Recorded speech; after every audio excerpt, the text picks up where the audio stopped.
오늘 에베소서 3장 7절로 9절 말씀을 통해서 오직 은혜, 오직 은혜입니다. 은혜 받은 자의 고백인데요. 은혜 받은 자의 고백, 오직 은혜. 오늘은 역사적으로 그 종교개혁이 일어나고 그 종교개혁이 일어난 때를 기념해서 종교개혁 기념주일입니다. 우리 교단에서 뭐 특별히 이 기간을 정해놓고 종교개혁 주간이다 이런 말은 잘하지 않지만 개혁주의 교회 안에서는 이날을 참 중요하게 여깁니다. 이 세상 사람들은 이 10월 마지막에 되면 뭐에 지금 환상에 빠져서 살아가죠? 우리나라에 있지도 않고 유래하지도 않았던 그 유래를 살펴보고 그 기초를 살펴보면 도저히 따라 해서는 안 되는 그런 축제와 그 귀신을 섬기고 또 예를 들면 그런 재미와 또 뭐 흥미를 위해서 한다고 하지만 그런 축제가 벌어지는 시기이기도 합니다. 우리가 그런 것에 현혹되지 아니하고 먼저는 이 기간 10월 마지막에 되면 넷째 주가 되면 우리가 이 신앙을 지켜나가는데 어떻게 하나님의 말씀을 진리로 믿고 또 예수 그리스도를 믿기만 하면 구원 얻는다는 그 확고한 구원의 도리를 어떻게 붙잡게 됐는지 역사적인 사건이 일어난 날이거든요. 이런 날을 우리가 기억하고 우리가 매 주마다 지난 3주간 이어져 왔던 그 종교 개혁의 그 모토가 되는 그런 말씀들 가운데 오늘 오직 은혜 받은 자의 고백입니다. 하나님께서는 모든 믿는 자에게 은혜를 베풀어 주십니다. 여러분에게도 평생의 그 기한 동안에 하나님의 은혜가 늘 여러분에게 비쳐서 그 은혜 때문에 여러분이 살고 숨쉬고 또 지금까지 살아오도록 모든 여건을 주장하시고 또 인도하신 것이 하나님이라고 우리는 굳게 믿습니다. 그 은혜라는 것을 우리가 곰곰이 생각해 보면 그 당시에는 은혜인지 뭔지 모르지만 세월이 흐르면 그때 하나님이 나를 이렇게 인도하셔서 여기로 인도하셨구나라는 것을 깨달을 때가 있어요. 사람이 그만큼 무지하고 참 연약하고 또 생각이 짧습니다. 하나님의 깊은 그 사랑을 완전히 이해하기에는 우리가 너무나 지혜롭지 못해요. 그래서 우리는 주의 날이 되면 어떻게 해서든지 주님 앞에 나와서 말씀을 듣고 그 안에서 굳게 서려고 애쓰고 힘쓰는 것이 바로 믿는 자들의 기본 태도라고 볼 수 있습니다. 우리는 그런 자들입니다. 하나님의 말씀 없이는 살 수 없고 하나님의 은혜가 아니면 우리가 살 수 없음을 늘 고백하면서 순간을 살아야 마땅한 그런 믿는 자들이 되어야 할 것입니다. 그런데 이렇게 은혜를 받은 자들은 그럼 어떤 태도를 가지고 하나님 앞에 고백하며 살아야 할 것인가? 오늘 본문에서 세 가지 크게 보여주고 있습니다. 첫 번째는 우리가 은혜의 선물을 따라 일꾼이 되었다고 고백하는 거예요. 7절에 본문이 나옵니다. 이 복음을 위하여 그의 능력이 역사하시는 대로 내게 주신 하나님의 은혜의 선물을 따라 내가 일꾼이 되었노라. 우리가 교회가 세워지면 일꾼이 참 필요합니다. 교회는 목회자 혼자 하는 게 아니죠. 목회자도 심부름꾼이고 목회자도 큰 범위에 있어서는 성도입니다. 그래서 교회가 바른 교회가 되는 것은 목회자가 바로 서는 것이 첫째일 것이고 두 번째는 그 바른 목회자와 함께 하나님의 말씀을 기뻐하고 즐거워하는 그 성도들이 함께 이루어가는 것이 교회가 돼야 합니다. 건물이 아니라 정말 하나님의 말씀을 사모하는 자들이 모여서 교회가 되는 거예요. 그래서 교회는 하나님의 일꾼들이 매일매일 필요합니다. 매 순간마다 하나님의 일꾼들이 일을 해야 하나님의 교회가 성장하고 자라나는 거예요. 교회가 성장하는 길은 다른 거 없습니다. 진리가 있고 그 진리를 사모하는 자들이 모이면 돼요. 그러면 됩니다. 어느 교회든지 뭐 여러 가지 자기 생각에 뭐가 갖춰져야 되고 준비돼야 되고 뭐가 있어야 되고 그런 게 아니라 교회가 되는 방법은요.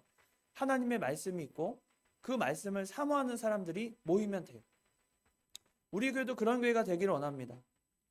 뭐 어떤 걸 갖추고 뭐 크기가 커지고 뭐 그런 것보다 먼저는 우리가 하나님의 말씀이 있는 곳을 사모하고 그 안에서 함께 일꾼이 되어가는 고백, 그 고백이 있는 곳이 참된 교회가 되는 비결입니다. 교회는 그래야 되는 거예요. 진리를 사모하고 그 안에서 살아가는 겁니다. 그런데 이 진리라는 것, 이 복음은 항상 하나님의 능력으로 말미암아 나타나는 거예요. 하나님께서 교회를 성장시키고 또 믿는 자들을 그 안전하게 안위하는 방법은 복음이 전해지고 그들 안에 하나님이 능력을 입히실 때 가능합니다. 모든 건 하나님 능력이에요. 교회가 성장하고 어떤 교회는 최근에 보면 뭐 50주년 교회 이렇게 기념 예배도 드리면서 이렇게 그날을 참 기념일로 삼으면서 이렇게 하거든요. 우리 교회도 세월을 보니까 몇 년이에요? 벌써 40년이 넘은 세월 동안 이 교회도 세워지고 지금까지 이어져 온 겁니다. 전통 있는 교회라고 볼 수 있어요. 40년이면. 네, 사라지지 않고 하나님의 말씀을 사모하는 자들이 모여서 교회를 지금까지 이어져 온 겁니다. 이 교회가 참 중요하잖아요. 세상 가운데 여러 기관 다 중요하지만 교회는 하나님이 직접 일하시고 하나님의 능력이 나타나는 정말 중요한 기관입니다. 아무리 뭐라고 해도 많아진다고 해도 참된 교회는 계속 세워져 가고 세월을 이기고 하나님의 말씀을 세우는 그런 교회가 될 것입니다. 교회는 그런 교회가 돼야 돼요. 최근에 보니까 다른 교회보다도 이 교회가 자꾸만 뭐 이권 다툼 또 여러 막 파가 나눠져서 누가 좋다 누가 좋다 하면서 갈라지고 그 모든 이유가 뭡니까? 그들 스스로가 교회는 사람의 노력이나 사람의 어떤 그 가지고 있는 권력으로 이어지는 것이 아니라 오직 하나님의 말씀과 성령이 인도하심에 따라 그것이 진리임을 믿는 자들이 모여서 교회가 되는 거거든요. 근데 그걸 자꾸 무시하고 내 노력, 내 권력, 내가 아는 사람, 내 힘, 내 지혜 그걸로 어떻게 해보려고 하니까 교회가 자꾸 혼란이 되고 복잡해지고 문제가 생기고 권력 다툼이 일어나고 갈라지고 사람들이 떠나게 되는 거예요. 그러나 은혜를 받은 자의 고백은요. 항상 먼저 무엇이 있냐면 내가 어떻게 하겠습니다. 내가 어떤 능력이 있습니다. 그러니까 그 능력을 가지고 하겠습니다가 아니라 먼저 하나님이 나에게 능력을 부어주셔서 그 능력을 가지고 내가 하나님 앞에 일꾼이 되겠다고 고백하는 거예요. 우리 교회도요. 일꾼이 필요합니다. 여러분이 다 일꾼이에요. 여러분 일꾼이 되어야 합니다. 은혜를 받으면 믿는 자들은 일꾼이 되려고 애써야 돼요. 아니 은혜를 받으면요.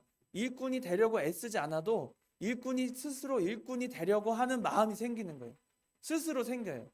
교회가 기쁨이 넘치고 사랑이 넘치는 방법은 모든 사람들이 참 기쁨으로 일하면서 함께 협력하고 서로를 나보다 낮게 여기면서 존중하고 함께 협력해가는 거잖아요. 그게 아름다운 거잖아요. 그냥 내 욕심, 내 것만 챙기는 게 아니라 어떻게든 다른 사람을 섬기려고 하고 사랑이 넘치려면 그런 사람들이 필요하거든요. 그런 사람들이 되어가는 것은 막 목회자가 뭐 해라 저거 해라 뭐 순종해라 뭐 명령대로 뭐 따라라 내 말만 들어라 그렇게 해서 되는 게 아니에요. 목회자도 더 섬기고 더 나아가야 합니다. 어떻게 하면 더 섬길 수 있을까? 어떻게 하면 더 나를 희생하더라도 우리 교회에 기쁨이 넘치고 어떻게 하면 사랑이 넘칠 수 있을까? 고민하고 애쓰고 힘을 다 쏟아야 돼요. 오히려 젊을수록. 그래서 사람들은 은혜 받은 자들은 먼저 교회를 위해서 내가 일꾼이 되겠다고 나에게 능력을 부어주신 그 하나님으로 말미암아 그 능력을 발휘해서 일꾼이 되겠다고 고백하는 것 그것이 첫 번째라는 거예요. 여러분 은혜를 받고 계십니까? 말씀 가운데 여러분이 은혜를 받아서 내가 일꾼이 되겠다 그 마음속에 다짐을 하고 일꾼으로서 교회에 힘쓰고 있습니까? 우리가 은혜를 많이 받으면 힘쓰려는 힘이 생기고요. 또 힘쓰려고 힘을 쓰면 하나님이 힘을 부어주실 것뿐 아니라 내가 생각지도 않은 부분까지 하나님은 충만한 은혜로 채워주십니다. 그런 경험을 여러분 많이 하셔야 돼요.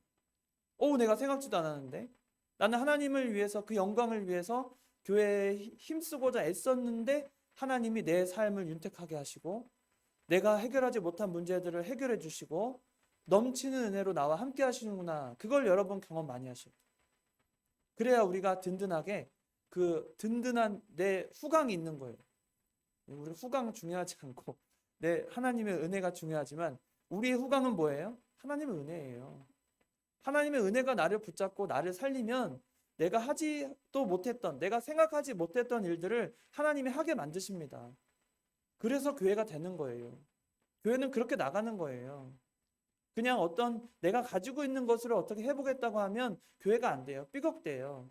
이 사람 저 사람 말을 듣다가 삐걱대고 서로 싸우고 다투고 어려움이 많아집니다.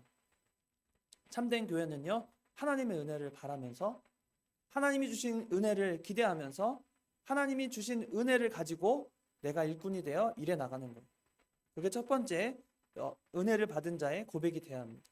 두 번째는 8절에 나옵니다. 8절에 보니까 모든 성도 중에 지극히 작은 자보다 더 작은 나에게 이 은혜를 주신 것은 측량할 수 없는 그리스도의 풍성함을 이방인들에게 전하게 하시고, 여기서는 두 번째 은혜 받은 자의 고백은요, 나는 나를 겸손케 하신다 고백하게 돼요. 겸손은 하나님의 은혜를 부르는 주문입니다. 내가 하나님의 은혜를 입어야 되겠다. 내가 하나님으로부터 큰 은총을 받아서 내가 지금 고민하고 또 내가 해결해야 할 문제들을 하나님의 능력으로 좀 해결해야 되겠다 하시는 마음이 있다면 우리가 어떻게 해야 되냐면 겸손하면 됩니다. 내가 하려고 하지 않고 하나님께 간구하면서 겸손한 자가 되는 거예요. 오늘 본문의 바울도 8절에 모든 성도 중에 지극히 작은 자보다 더 작은 나라고 했어요. 자신을 표현할 때 성도 중에 지극히 작은 자보다 더 작은 자. 바울이 어떤 자입니까, 여러분? 바울은요, 대단한 사람이에요. 당시에 보면은 바울은 그 집안의 권력만 생각해도 또 그 자기의 위치만 생각해도 그냥 가만히 있으면 돈 잘 벌고 대접받고 그런 위치에 있던 자입니다. 그러나 다마스쿠스 도상에서 만난 예수님을 만나고 나서는 자신이 얼마나 비참하고 또 눈이 뭔가에 가려져서 비닐이 벗겨지기 전까지 3일 동안 눈을 뜰 수 없고 볼 수 없었던 그 자신이 그 3일간의 암흑 속에서 예수님을 만난 거예요. 자신이 얼마나 보잘것없는지. 하나님께서 한번 가리시면 도저히 자기 능력으로는 해결할 수 없는 그런 암흑과 같은 시기를 보내면서 바울은 겸손해진 거예요. 아, 내가 가진 게 전부가 아니구나. 나는 지금까지 유대인들을 폭행하고 핍박했던 자였는데 내가 예수님을 만나고 나니까 내가 아무것도 아니고 나는 정말 아무것도 아니고 그저 하나님의 그 뜻대로 또 하나님의 뜻대로 순종하면 하나님이 나를 일꾼으로 쓰임을 받을까. 그런 고민에 빠졌던 바울이었어요. 그러나 예수님을 만나고 나서 확신을 들고 이제는 자기 스스로 겸손해져서 예수님을 쫓아가는 거예요. 정말 하나님으로부터 은혜를 받았다면 그런 성도는요, 교만할 수 없습니다. 내가 구원받은 것이 하나님의 은혜이고 하나님의 선택이고 하나님의 주권인데 내가 감히 하나님 앞에 힐난하고 내가 조금 힘들다고 하나님 저한테 어떻게 이렇게 할 수 있냐고, 제가 수십 년 하나님을 섬겼는데 왜 나한테 이런 시험을 주시냐고 할 수 없다는 거예요. 겸손하게 만드십니다. 겸손하게 만드신 이유는 딱 하나예요. 하나님께서 은혜를 베푸실 때 겸손한 자에게 은혜를 베푸십니다. 교만한 자에게는요, 하나님이 어떻게 하신다고 그랬어요? 대적하신다고 그랬잖아요. 겸손한 자에게 하나님이 은혜를 베푸시고 교만한 자에게는 하나님이 그 사람을 대적하는 거예요. 완전히 다른 세계가 되는 겁니다. 겸손하게 하신 이유는 우리에게 은혜를 부어주시려고 겸손하게 하시는 거예요. 나를 낮추시고 세상을 좀, 예전에는 어릴 때 우리가 그런 거 있잖아요. 생각에 어릴 때 다 꿈은 막 거대한 꿈을 꿔요. 그러지 않습니까? 다 학교에서 너 미래의 꿈이 뭐야? 그러면 한 10명쯤은 대통령이고 10명쯤은 의사, 판사, 막 이런 막 세상에서 막 하여튼 권력을 지는 자리를 다 꿈꿔요. 그러나 점점 자기 실력을 알고 또 공부가 얼마나 힘든 건지 알고 가면서 점점 그 꿈들이 좀 축소가 되잖아요. 그러면서 자기 자신을 돌아보게 되죠. 아, 나는 똑똑한 사람이 아니구나. 이 지역에서 내가 조금 해봤던 사람인데 저 세계에 가니까 아무것도 아니구나. 점점 자기에 대해서 알게 되거든요. 그런데 하나님이 꿈꾸게 하시는 그 소망은요, 우리를 겸손케 하신 것뿐 아니라 겸손케 하셔서 어떻게 하시려고요? 우리를 쓰시려고 겸손케 하시는 거예요. 하나님 역사는 그렇게 흘러갑니다. 겸손한 자를 들어 쓰신 거예요. 구약시대의 여러 믿음의 우리 조상들, 선조들을 보면 대적하고 막 자기가 대단하다고 여겼던 사람들은 하나님이 어떻게 하십니까? 치시고 역사에 그냥 빌런으로밖에 등장 안 해요. 그런데 제가 어떻게 합니까? 어린애 같고 아무것도 할 줄 모르는 제가 무슨 하나님의 말씀을 전합니까? 그러면 그래 됐다. 그런 자세라면 너를 쓰겠다. 하나님이 그런 겸손한 자들을 쓰셨어요. 우리도 우리 마음이 겸손해지고 하나님의 은혜를 받으려면 우리가 하나님 앞에 겸손하게 나아가야 합니다. 내가 좀 돼요, 하나님. 그러면 이미 끝난 거예요. 하나님, 제가 뭐 저 사람하고 비교해서 제가 뭐 꿀릴 게 뭐 있습니까? 이러면 이미 끝난 거예요. 그런데 하나님, 우리 생각해도 저를 여기까지 인도하시고 살리신 걸 생각하면 저는 정말 아무것도 아닙니다. 저를 이렇게 사랑하셔서 이렇게 많은 것을 주시고 이런 걸 다 누리게 하셨습니까? 아무리 생각해도 이건 하나님의 은혜입니다. 고백하는 자에게 하나님은 어떻게 해요? 그래, 알았으니까 너에게 더 큰 은혜를 주겠다. 더 많은 것을 준비해서 내가 초대하겠다. 하나님이 그렇게 하신다니까요. 그런 역사가 곳곳에 나오지 않습니까? 바울도 마찬가지고요. 바울이 만약에 마지막까지 유대인들의 핍박자요, 해방자요, 폭행자가 되었다면 그의 인생의 마지막은 어땠을까요? 저주와 멸망과 그를 비난하고 유대인들의 바울이 만약에 이 세상에 없었다면 없었다는 게 아니고 끝까지 예수님을 부인하고 믿지 않았다면 바울의 인생은 거기서 끝이에요. 그런데 하나님이 바울을 겸손케 하신 이후에 바울을 보세요. 바울을 통해 우리는 지금도 교훈을 얻고 지금도 그 귀한 말씀을 되뇌이면서 살아가잖아요. 역사적인 인물이 되는 겁니다. 하나님께 쓰임받는 역사적인 인물이. 우리가 성경을 하나님의 말씀으로 믿을 때 역사적인 인물들을 만나게 되잖아요. 수많은 성경에 기록된 역사적인 인물들 중에 하나님이 쓰시는 사람들을 보면 다 겸손한 자들이. 다 겸손하고 결국에는 자신이 하나님의 은혜로 됐다는 거 고백하는 자들만이 하나님 앞에 쓰임 받았다는 겁니다. 여러분 은혜를 많이 받고 싶으세요? 하나님이 여러분의 인생 가운데 직접 개입하시고 많은 것을 채워주길 원하십니까? 건강, 물질, 또 많은 명예, 나에게 주시는 모든 거 좀 많이 채워주시길 원하죠? 기도하세요. 채워주실 거예요. 간구하세요. 하나님이 들어주실 겁니다.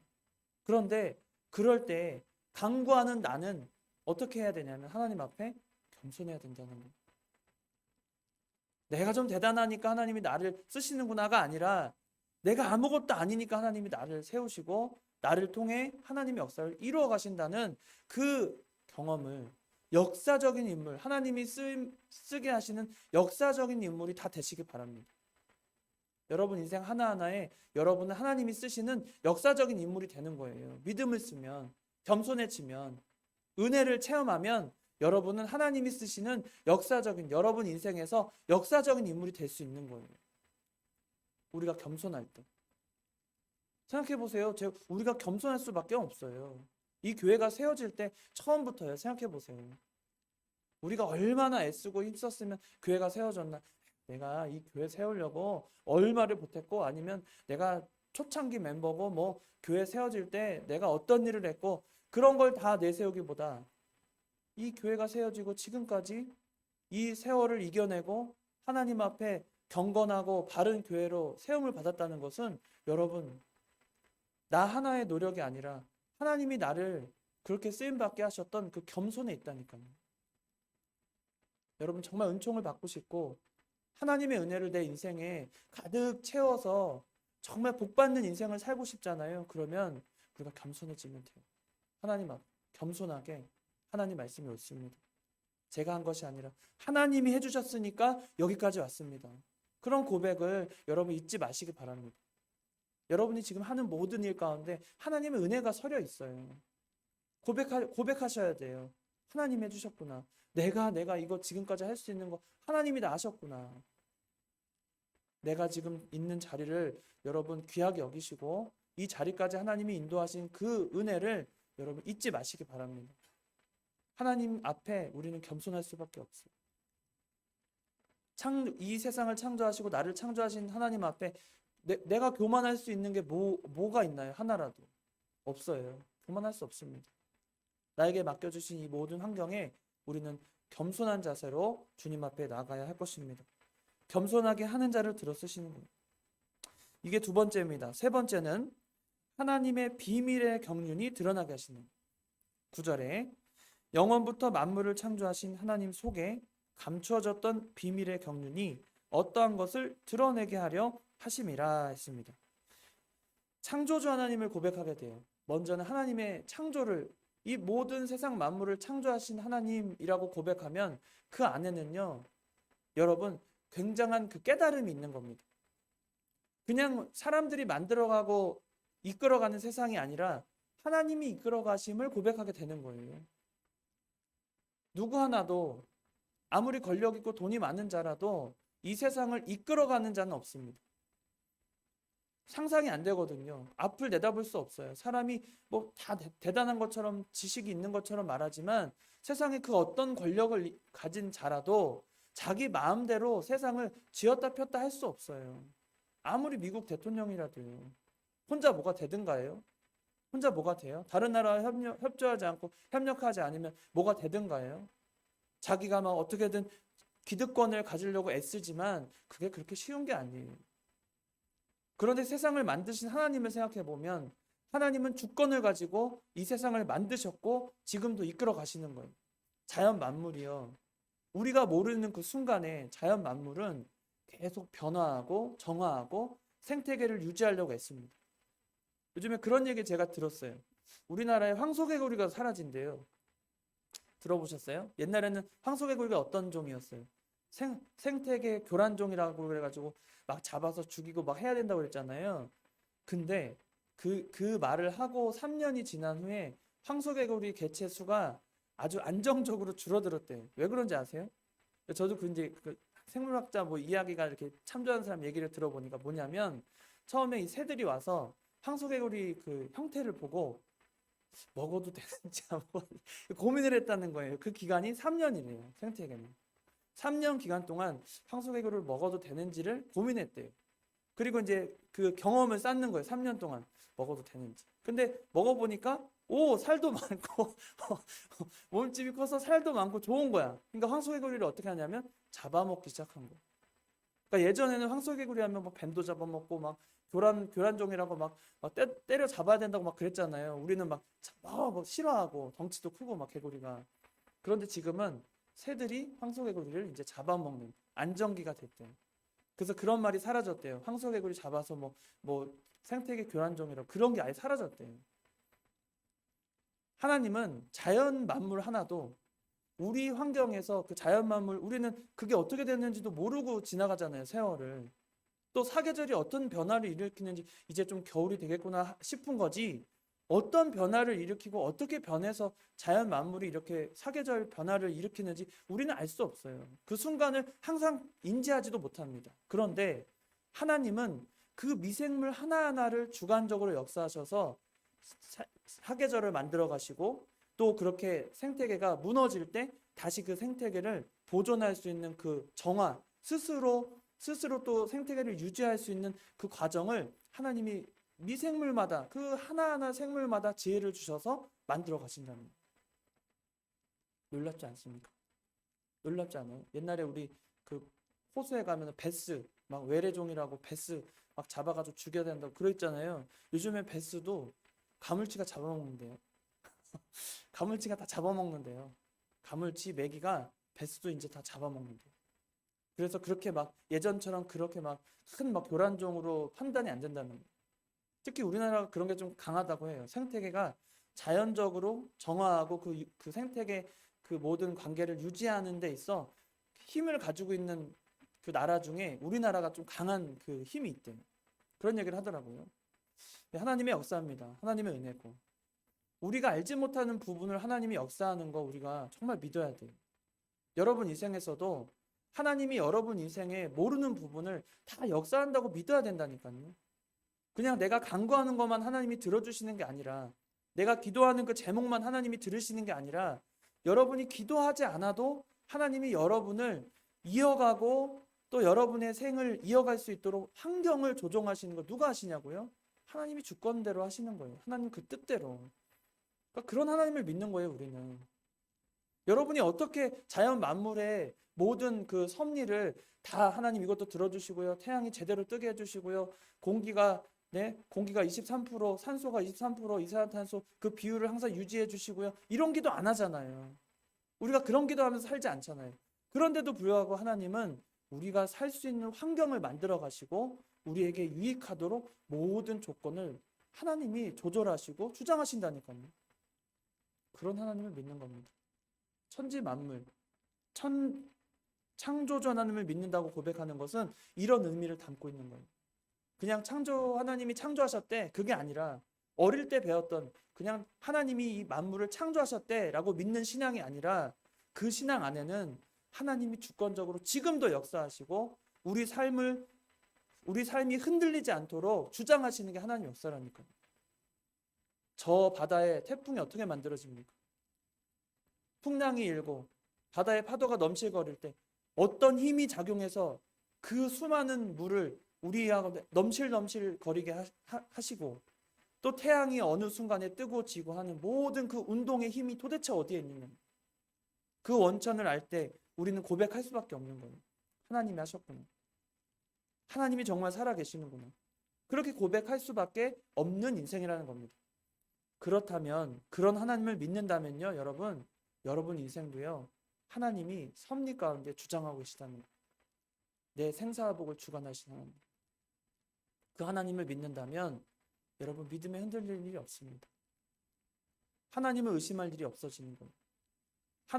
하나님 앞에 원망할 일이 없어지는 거예요. 아, 이것도 하나님 뜻이겠지. 이 안에서 나에게 유익이 되기 때문에 그 일이 일어난 거예요, 여러분. 그걸 믿으세요. 여러분 지난주에 제가 기도 제목 문자로 보내달라고 해서 몇 분 보내셨어요. 왜 안 보내셨어요? 왜 안 보내신 분은 왜 안 보내신 거예요? 그래도 기도했습니다. 기도 제목 보내주신 분은 자세하게 막 기도하다가 저도 모르게 기도하면서 이렇게 막 그 성함을 이야기하면서 기도하고 계속 하는 거예요.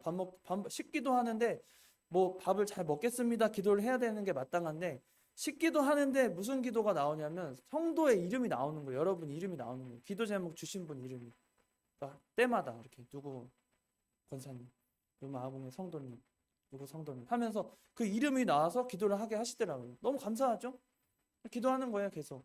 그 온전한 한 주 동안 기도하면서 하나님이 다 아시죠. 제가 설명하지 않아도, 제가 깊이 말 안 해도 하나님 아시죠. 근데 그 안에서 그 모든 하나님의 섭리가 각자의 인생에서 정말 필요하기 때문에 일어난 일들이에요. 근데 그 일 때문에 여러분이 근심하고 걱정하지 마시고 이제 앞으로 하나님이 여러분을 어떻게 쓰시고 어떻게 인도하실지를 기대하는 거예요. 기도하면서. 하나님 그 일은 이미 벌어졌습니다. 그런데 하나님이 이제는 하나님의 섭리 가운데 그 일을 어떻게 나에게 유익이 되게 일하실지 하나님 보여달라고 기도하는 겁니다. 하나님이 일하실 거예요. 또 하나님이 살아계셔서 여러분 역사하십니다. 그걸 믿고 나갈 때 여러분 시험에 안 듣는 거예요. 여러분 인생에서 막 좌지우지 되지 않는 거예요. 이랬다 저랬다 하지 않아요. 흔들리지 않습니다. 초심이 변하지 않으면 흔들리지 않아요. 우리 초심은 항상 이 안에 있는 하나님의 은혜라는 사실을 여러분 잊지 마시기 바랍니다. 천지 창조하신 하나님을 고백하는 순간에 여기서 보면 비밀의 경륜이 나오잖아요. 이 비밀의 경륜은 뭐냐면 구원의 도리를 말해요. 구원의 도리.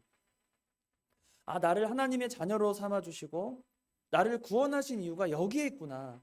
이 비밀을 내가 알게 하시는구나. 하나님이 여러분을 택하시고 하나님의 백성이 되게 할 때는요. 택하시고 여러분이 그때는 몰라요. 그런데 택함을 받고 나서 아, 나를 구원하신 이유가 이거구나라고 깨닫게 되는 때가 오는 겁니다. 알고 하나님이 구원하신 게 아니라 하나님이 구원하시고 여러분에게 알게 하실 거예요. 여러분 그게 구원의 도리입니다. 하나님이 여러분이 믿을 걸 알기 때문에 구원하신 게 아니라 여러분을 구원하고 나니까 여러분이 하나님의 그 구원의 도리를 깨닫게 되는 거예요. 그렇게 되는 겁니다. 하나님이 여러분에게 너 언제 믿게 되겠지? 그러니까 내가 구원해 줄게가 아니에요.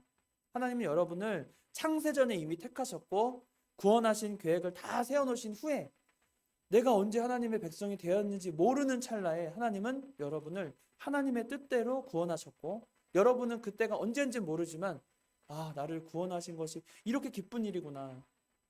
나에게 주신 이 큰 선물을 내가 받았구나라는 것을 확실하게 깨닫게 될 때가 온다는 겁니다. 깨닫게 돼요. 말씀을 들으면서도 내가 구원받은 자이기 때문에 이 은혜를 누리는구나 하고 깨닫는 인생을 여러분 살게 됩니다. 그런 인생이에요. 하나님의 은혜가 없이는 우리 인생이 의미가 없어요. 하나님이 살아계시고 역사하시기 때문에 우리 인생이 의미가 있고 우리 인생에서 하나님께 영광 돌릴 그 힘이 우리 안에 존재하게 되는 겁니다. 하나님은 우리를 그냥 내버려 두지 않으세요. 우리 인생을 다 아시고 우리가 걸어갈 그 미래도 다 아시지만 그래서 우리 안에 믿음을 먼저 심어주시고 하나님을 따르게 만드시는 거예요. 우리는 하나님을 따르면 하나님 말씀에 순종하면 하나님의 그 비밀의 경륜을 알게 됩니다. 하나님을 따르니까 이런 걸 나에게 깨닫게 하시는구나. 그걸 알게 되는 거예요. 먼저 알아봐야, 내가 어떤 사람인지 알아봐야 하나님이 나를 믿게 하신 거 그런 거 없어요. 내가 하나님이 어떤 분인지 알아야 내가 하나님을 믿죠. 이거 잘못된 거예요. 순서가 거꾸로 된 거예요. 하나님이 우리를 구원하실 때 우리에게 깨달음을 먼저 주시고 막 큰 어떤 막 이적과 같은 일을 통해서 나를 믿게 하시는 게 아니라 하나님 여러분 택하심을 여러분 인생 가운데 이제 알게 되는 거예요. 그때가 비밀의 경륜을 알 때가 되는 것입니다. 근데 그 비밀의 경륜을 언제 알아요? 우리가 하나님으로부터 은혜를 받았다는 사실을 알고 그 은혜를 받은 자가 고백을 하는 찰나에 알게 되는 겁니다. 여러분 하나님의 은혜를 고백하세요. 자주 하세요. 매번 하세요. 끊임없이 하세요. 하나님이 주신 은혜를 생각하면서 여러분 할 거 많아요. 은혜를 생각해 보세요. 어떤 사람도 보니까 뭐 경연에 나오려고 준비 잘하고 있다가 1톤 트럭에 치여가지고 뭐 그런 자매도 있더라고요. 누가 보라고 해가지고 막 사연이 감동적이래. 보라고 해서 뭐냐고 하고 봤더니 예? 경연 준비해가지고 이제 TV에 나올 때만 기다리고 있는데 일주일 전인가 경연 나오기 일주일 전에 그냥 뭐 몇 주 전에 1톤 트럭에 치여가지고 하반신 마비가 돼가지고 나온 거예요. 젊은 20대 자매가. 그래가지고 노래를 부르는데 막 사람들이 막 감격을 하는 거예요. 인생 몰라요, 여러분. 근데 그 사람이 되게 희망적으로 막 소망을 갖고 그래도 감사하다고 막 하는데 속으로 그랬어요. 아, 저 사람 믿는 사람 아닐까. 저런 상황에서도 막 해맑게 와가지고 막, 네? 자기 너무 좋다고 괜찮다고 뭐 무대에 설 수 있어 좋다고 이렇게 고백하는 거 보니까 저 믿는 사람 아닐까. 저는 그런 생각 들더라고요. 믿는 사람은요 세상 사람들보다 견디고 인내하는 힘이 강해집니다. 왜냐하면 내 안에 믿음이 있기 때문에 흔들리지 않는 믿음이 있고 하나님이 주신 은혜가 있기 때문에 쉽게 요동치지 않아요. 믿는 자들이 세상 살아갈 때 결국에는 승리하는 법이 뭐냐면 다 견디고 버틸 수 있는 힘을 하나님으로부터 받기 때문입니다. 여러분 그 힘으로 사는 거예요. 우리가 그 힘으로 사시기 바랍니다. 막 흔들릴 때 많아요. 내 상황이 어떻고 내가 어떻게 하고 좀 변화를 줄까 뭐 어떻게 살아볼까 새로운 뭔가를 해볼까 다 좋은데요. 거기서 뚝심이 있어야 살아남고 하나님이 그런 자들에게 마지막까지 인내하고 그 자리를 지키는 자에게 최선을 다하고 순종하는 자들에게 하나님은 넘치는 은혜를 주십니다. 그 은혜를 받으시길 바랍니다. 여러분이 은혜를 받은 자가 되어서 세 가지 고백. 첫째는 뭐라고요? 첫째는 일꾼이 되게 해달라. 그 고백을 하게 되고 두 번째는요. 겸손하게 해달라. 고백을 하게 되고 세 번째는 하나님의 비밀의 경륜이 무엇인지를 알게 해달라는 그 알게 되었다는 그 고백을 여러분이 하시기 바랍니다. 하나님 앞에 은혜 받은 자는 일할 수밖에 없고 겸손해질 수밖에 없고 하나님의 뜻을 깨달을 수밖에 없어요. 하나님의 은혜를 받으면 이 세 가지가 동시에 일어나기도 하고 하나씩 일어나기도 하고요. 하나님의 역사가 있어요. 그런 은혜를 여러분이 충만히 받는 저와 여러분 되시기 바랍니다. 같이 기도하시겠습니다. 살아계신 하나님 아버지, 오늘도 오직 은혜를 우리에게 베푸심을 감사합니다. 우리가 은혜 받은 자로서 하나님 우리에게 고백하는 자들 다 되게 하여 주시옵소서. 하나님 앞에 일꾼이 되게 하시고 늘 겸손케 하시고 하나님의 비밀의 경륜을 깨닫게 하여 주시옵소서.